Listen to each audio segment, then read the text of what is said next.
What's up guys, welcome back to my channel where I talk about men's fashion and vintage fashion. So we are already in June, in my most 80s season of the year. Summer is here, but your dude will try to make the best content also in this hot season.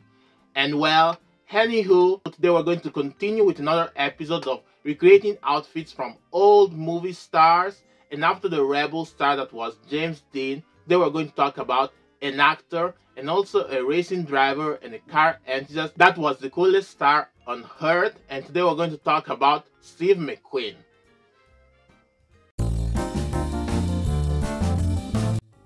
In today's video, I'm going to talk about the coolest star in Hollywood in the 1960s and 1970s. That was the definition of the anti-hero. That was not just an actor, but also a racing driver that loved the rumble of the motors. Called the King of Cool, today we're going to dive into the career and style of Steve McQueen. Terence Steven McQueen was born on the 24th of March 1930 in Beech Grove, Indiana, in the city of Indianapolis. Raised by a single mother, his father, a stunt pilot in the circus, left her after 6 months. He moved with his grandparents at the age of 3 and lived in the farm in Slater. He left the farm at age 14 and moved to LA with his mother and stepfather, with whom he had a rocky relationship, and he was very violent. In LA, McQueen was involved in a gang and doing petty crimes. His stepfather became violent again when he discovered that Steve was stealing hubcaps, and with the approval of his mother, sent him to the California Junior Boys Council in Chino. He became popular, mature, and gained respect among this council. He left the council at age 16 to return to live with his mother in New York City. He entered the military service at 17 years old and enlisted the United States Marine Corps. He served in the military until 1950, when he was honorably discharged.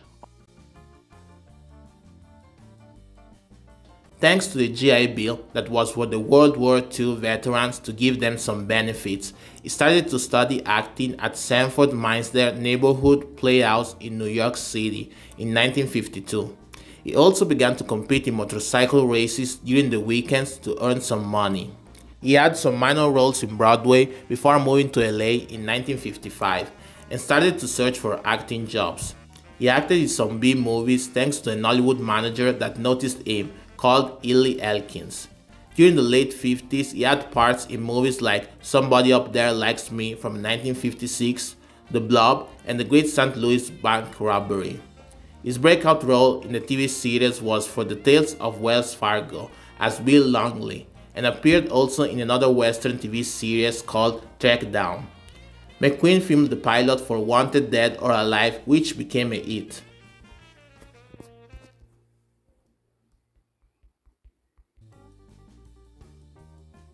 In 1960, he starred beside Yul Brynner, Eli Wallach, Robert Vaughn, Charles Bronson, Horst Buchholz, and James Coburn in The Magnificent Seven, where McQueen was the taciturn second lead with some added quirks to his character that he improvised during the shooting of the movie, like the shotgun twirl.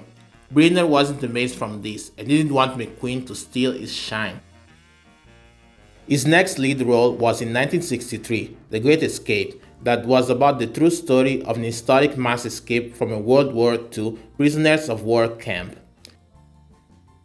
This movie made him a superstar and played more roles after, like a poker player in Cincinnati Kid, Love with a Proper Stranger opposite Natalie Wood, and an engine room sailor in St. Pebbles that earned him an Oscar nomination in 1966. He starred in Bullitt, McQueen's favorite movie, where there was a very popular car chase scene in San Francisco. It became a box office hit, despite going over budget, and Warner, because of this fact, terminated the contract before the unexpected success of this movie. In 1971, he starred in Le Mans, an auto racing drama that caused mixed reviews, followed by Junior Bonner, The Getaway, and Papillon, beside Dustin Hoffman. At this time, he became the highest paid actor in the world. Starred as a fire chief beside Paul Newman in Towering Inferno, and after this movie, he focused for a bit on motorcycle racing until 1978, where he starred in An Enemy of the People. Then in the 80s, he made his last active roles in Tom Arn and The Hunter. He had a lot of missing roles, like Ocean's 11, Butch Cassidy and the Sundance Kid, The Driver, Breakfast at Tiffany's, Apocalypse Now, and more. He was an avid motorcycle and race car enthusiast and performed most of his stunts when he could. He owned 100 motorcycles and 100 vintage cars. He had various relationships and 2 children with Nile Adams, his first wife. In 1973, he married the actress Ally McGraw, co-star in The Getaway. He died on November 7, 1980. The King of Cool had a cool style too, that made him an icon in menswear. He managed to make simple clothing look so effortless, and is one of the main style inspos when we talk about men's fashion. His clean-cut style was the perfect representation of his carefree attitude. His most famous items are his favorite sunglasses, the Purcell 714, his Ayrton jackets, denim outfits, 3-piece suits, white tee, and watches.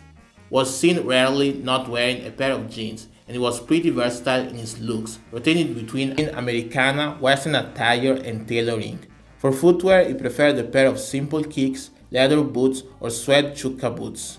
He could style knitwear in an effortless way, and his love for cars and motorcycles influenced his overall image.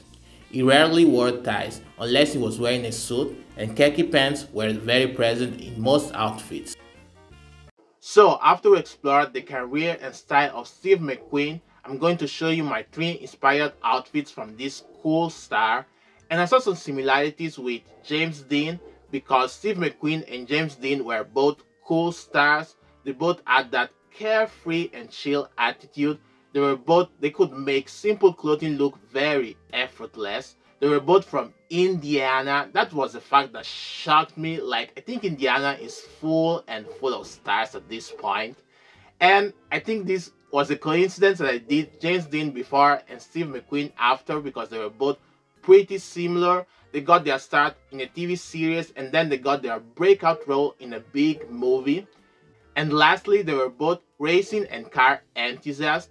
And another thing I've noticed about Steve McQueen looks is that he likes to apply the same set of colors. And those colors, if I have to make an imaginary Steve McQueen color wheel, it will be made from black, white, gray, khaki and brown, blue, red, and yellow. Those are the colors that are most impactful in his outfits, and he likes solid colors in his looks. I've planned 4 outfits for this video, but honestly the summer is here, it's getting hot, so I did only 3 in the end. And I didn't have the same sunglasses that Steve McQueen had, the Purcell 7114, but I have a pair that is very similar. And also I don't have the Ayrton jacket in my jacket rotation, and also I checked in my dad's closet but he didn't have one. So a fun fact about Steve McQueen is that in the movie The Thomas Crown Affair from 1968, he wore a turtleneck that became a sensation. It became a trend. So Steve McQueen was also a trendsetter. He was also an avid pilot, and he loves solitude. In that we are very, very similar, my guy. And now I'm going to show you my 3 inspired outfits from this icon.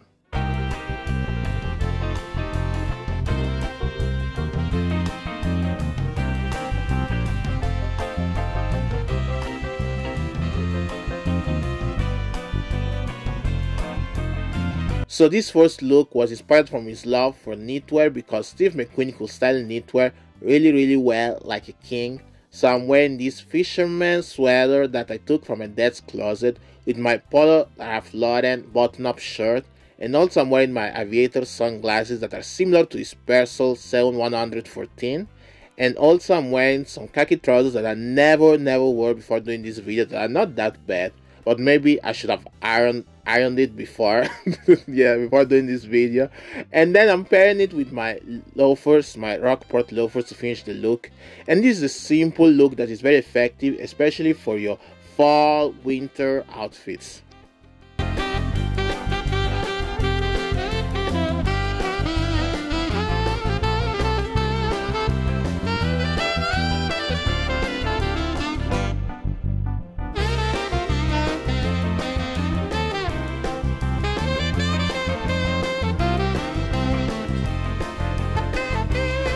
For this next look, I was inspired from Steve McQueen's cardigans looks. So I'm wearing my thrifted 80s cardigan, my brown thrifted cardigan, with my polo Ralph Lauren button-up shirt that is yellow, this primary color that he used to wear, with the denim jeans that are from Marlboro, with my leather boots that are from my dad's.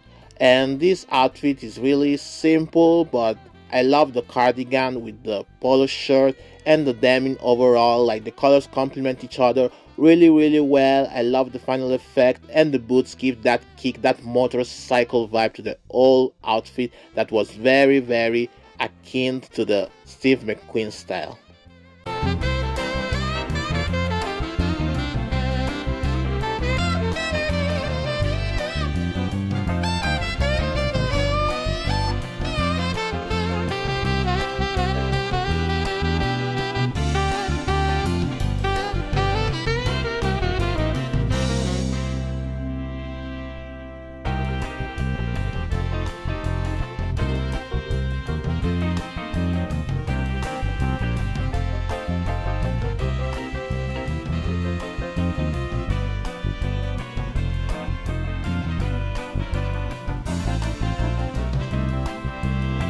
For this last look, I was inspired from Steve McQueen tailoring outfits, because Steve McQueen wasn't afraid of tailoring. He was cool, carefree, he liked casual, he liked some leather, some denim, some motorcycle racer vibe, but he wasn't afraid of tailoring. He liked his three-piece suits, so I'm wearing a three-piece suit myself. I'm wearing this thrifted gray suit that I thrifted, I think, 2 years ago, with a gray vest under it. My thrifted tie that actually a good friend of mine from Germany gave to me some time ago, with the button-up shirt, and I'm wearing all this ensemble with my Oxford brown shoes.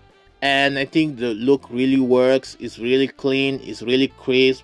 I like the cut of the trousers. I like everything about this last look. So hope you enjoyed these Steve McQueen looks. So hope you enjoyed this video. Like, comment, subscribe, hit the notification bell so you will know when I put my next video. And I will see y'all on the next one. It was a pleasure seeing you again. And nada, I will see y'all very soon on the next one.